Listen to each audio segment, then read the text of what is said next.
But let's continue. So now, the tree of life. We are familiar with the tree of life. I don't have to keep talking about the hidden treasure, what wisdom is. It is the hidden treasure. And the reason why I call it hidden treasure before I move on to the tree of life is that when you go to Job chapter 28 and 20, for those that read the scriptures, you say, well, where is wisdom found? And where is the place of understanding? It says, seeing that it is hidden from the eyes of all living and kept closed from the fowls of air. And then when you go to Wisdom of Solomon, it says, she is a treasure unto men that never fail. Job calls it hidden. Wisdom of Solomon calls it a treasure. I call it the hidden treasure. Okay. Y'all get that? Okay. It's the hidden treasure. Even though it's right in front of us. And the things sometimes that's right in front of us are the things that we don't value the most. We're looking for this great utopia. We're looking for this great wealth or this sea of knowledge when wisdom is plain to those that understand. You don't have to throw the spooky music in the background. You're going to have the candles lighting and doing all these tones and musical tones to talk about wisdom. It's plain to those that understand. All right. So wisdom is in the treasure. The tree of life is when a lot of us in here, we are very aware of the story of Adam and Eve, right? Many different, breakdowns of that topic where you go into the Akkadian, the Sumerians, the different forms of Egyptology. People got their historical account of what happened in the Garden of Eden. All right. But of course, I'm coming from a biblical standpoint. So a lot of us are familiar with the fact that they were given a commandment at the beginning not to touch the tree. All right. We're very familiar with that. Eve was beguiled by the serpent. She ate the fruit. But there was Adam. He eventually ate from himself. I'm not talking about that tree of life in this chapter. I'm talking about a spiritual tree that we all can eat from on a daily basis.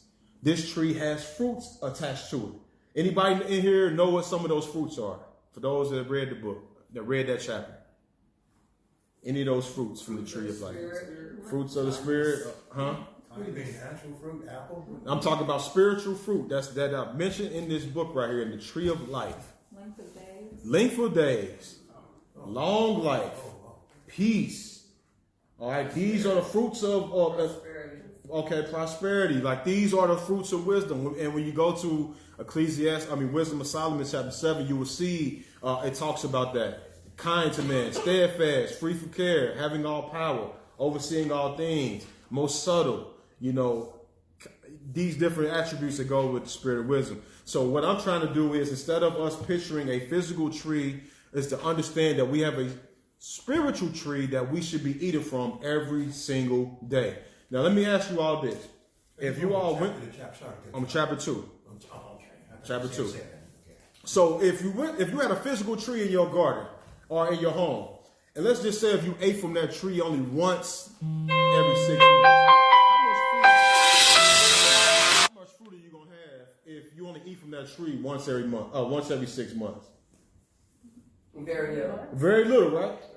Very little. It's not going to be very little results. You're going to forget that because you didn't stay with it consistent. Exactly. So the little nugget of knowledge you got is going to leave you until something happens and then say, wow, I should have missed it. I should have been. I remember I read that and I forgot. I should have kept eating. Yeah. Eating. It's like if you're eating a physical piece of fruit, you go out there and eat an apple on a tree. And you take one bite of it and you put it down and don't come back for 6 months. How good is that one little bite of that apple going to do? I'm talking about physical food now. How good is that one bite of apple going to do you for 6 months? Not much. It ain't going to do you too much, right? That's going to flush out of you in about a couple hours, right? But so what about the spiritual fruits?